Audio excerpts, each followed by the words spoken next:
What's up, CFM? It's Coach Matt. Let's get after it. It's Friday. We're gonna do our Flex Friday workout today. I hope you guys enjoy these. I really do too. I know they leave me feeling fantastic afterward, like I've just pumped up full of fresh blood.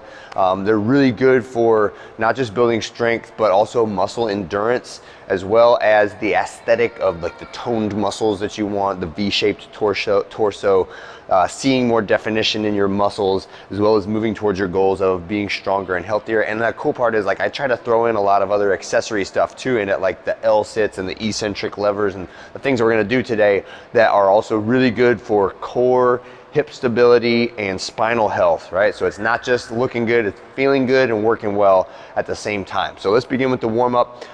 Let's do a 600-meter jog if you can. If not, just do a row or bike for 3 minutes, and then we'll grab a couple bands, PVC pipe, and we'll get to it. Sumo inchworm is the first one we're gonna do, so a nice wide stance. Plant those hands in between your feet, walk out to the plank position. If you can do a push-up here, do a push-up, and then walk all the way back. If you can, try to keep your hands planted flat on the ground until they're all the way back to your feet, or get as close as you can with your hands flat so you get a really good stretch in the hamstrings and the groin when you do that. Next one, we're gonna do some eccentric ring levers or an alternate version of that, but the goal for this one is when I flex my shoulder so that my arm swings away from my body, what it is lengthening is my lats, right? So what I wanna do is put some pressure on the lats and then slowly lengthen that muscle to wake it up and get it ready for the stability of holding a heavy bench press. Okay, so my eccentric lever, I'm gonna hang underneath the rings. I'm gonna pop myself up to this hanging position, and then as slowly as I can, I'm gonna lower myself down until my feet are down on the ground, right? And if I can do that relatively easy, then I'll pop back up, maybe stick one leg out, and try to do it with one leg like that. And it's a little bit harder, right? If you can do those, that's fantastic. If that one is just not in the cards for you, we can do another version of it that uses the same muscles. I just have a band overhead off the rig. I'm gonna hinge down and pull that band down to my hips and then slowly extend my arms back up to that overhead position, okay? Works the same muscles, just a little bit easier to modulate the resistance on that version of the movement, okay? Next one, we're gonna do our standing rotary reach. So hands together, pull one back, reach as far back as I can, back to the middle, opposite side, back to the middle, 5 reps on each side. And then we'll get to our bench press, right? So we got our bench set up, do our warm-up benches. We're gonna go up to a heavy double today, but start off light, like empty bar, get a 2-3 warm-up sets as we progress towards that first heavy set of 8, okay?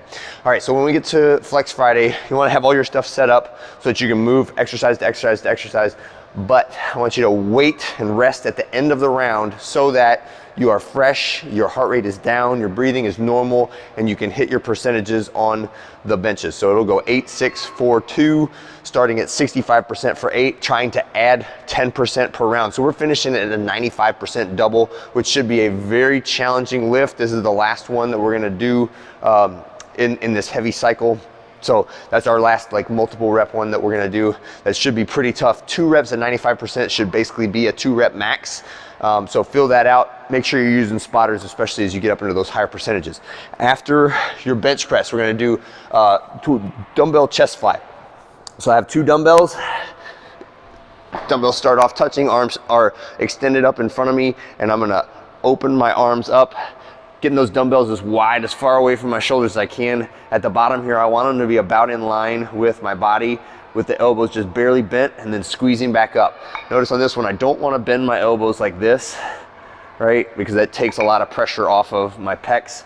I want to keep my hands out nice and wide when I do it. It makes it a lighter weight feel heavier because it moves them away from the fulcrum of my shoulders. All right, next one, we're going to go through our triceps sequence. So I got tricep extension. So I got this one above me, and I'm pressing down with my elbows held tight to my body, and then I'm gonna do bicep curls. So now I'm curling towards me. Again, now I'm standing on top of it and curling the band upwards like so. And then L hang, right? So L hang, a lot of different versions for this. The basic one is just a dead hang from the bar, right? And then squeeze my legs up. If you can go legs straight, that's great. If you can do knees up above the hips, that's fine. When your knees go down below the hips, that's when it's time to pick a different scaling method. So another scaling method you could use would be to hang from an adjustable pull-up bar with your tippy toes on the ground, but with the body in the right position. So knees still above the hips, but with a little bit of pressure on the toes to give your core a little bit of help doing that. Okay, so remember, rest to breath recovery on each one of those. Work hard on this, but remember to focus on the percentages of your bench press.